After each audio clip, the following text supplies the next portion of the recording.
अकोल्यामध्ये सलग चौथ्या दिवशी मुसळधार पावसाची हजेरी. पावसामुळे अनेक भागातील वीज पुरवठा खंडित, तर सततच्या पावसामुळे पिकांचं नुकसान होत असल्यामुळे शेतकरी हवालदिल. बीड जिल्ह्यामध्ये सलग तिसऱ्या दिवशी अवकाळी पावसासह गारपीट. गेवराई पाटोदा तालुक्यात गेल्या 2 दिवसात झालेल्या पावसामुळे 237 हेक्टरवरील पिकांचं नुकसान झाल्याची माहिती. साताऱ्याच्या कराड तालुक्यातील भोळेवाडी गावात वीज पडून एका शेतकऱ्याचा मृत्यू. सतीश सूर्यवंशी असं मयत शेतकऱ्याचं नाव. शेतात काम करताना दुर्दैवी घटना घडल्याची माहिती.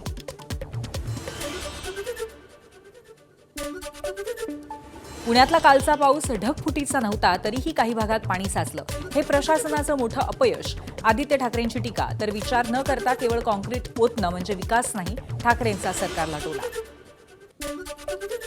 अहिल्यानगरमध्ये बोंदू अशोक खरात प्रकरणात अंधश्रद्धेला खतपाणी घालणाऱ्या 39 आमदारांचा राजीनामा घ्या, अन्यथा 6 एप्रिलला राज्यभर आंदोलन करणार. भारतीय मार्क्सवादी कम्युनिस्ट पक्षाच्या अजित नवलेंचा इशारा.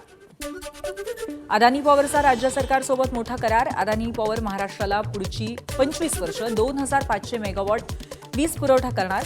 या प्रकल्पाद्वारे महाराष्ट्रातील वीज पुरवठा अधिक स्थिर आणि हरित ऊर्जेकडे वळायला मदत होईल.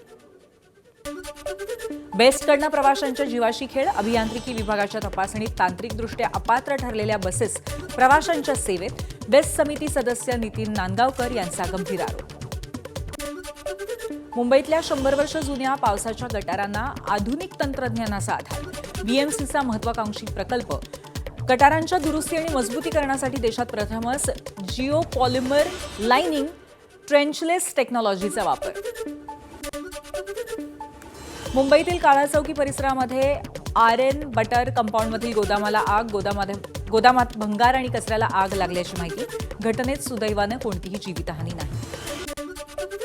साताऱ्याच्या पाटणमधील सोनवडे गावच्या नवलाई देवीची यात्रा उत्साहात संपन्न. शेकडो भाविकांची यात्रेला उपस्थिती. देवीचा छबिना आणि सासनकाठी नाचवून यात्रा साजरी करण्याची परंपरा. तर गुलालाची उधळण करत केला देवीच्या नावाचा जयघोष. बहुप्रतीक्षित देऊळबंद 2 या चित्रपटाचं डिजिटल पोस्टर प्रदर्शित. 21 मेला चित्रपट प्रेक्षकांच्या भेटीला येणार. चित्रपटातील कलाकारांची नावं मात्र गुलदस्त्यात. अमेरिकेचे अध्यक्ष डोनाल्ड ट्रम्प आणि इस्रायली संरक्षण दलाच्या पूर्ण समन्वयानं आमचे इराणवर हल्ले सुरूच राहणार. इस्रायलचे पंतप्रधान बेंजामिन नेतान्याहूंचं मोठं वक्तव्य. अमेरिकेची हेलिकॉप्टर्स आणि विमानांचा इराणच्या आकाशात कमी उंचीवर घिरट्या. लढाऊ विमानातनं अमेरिकन पायलटनं उडी मारल्याची शंका असल्यामुळे अमेरिकेची शोध मोहीम.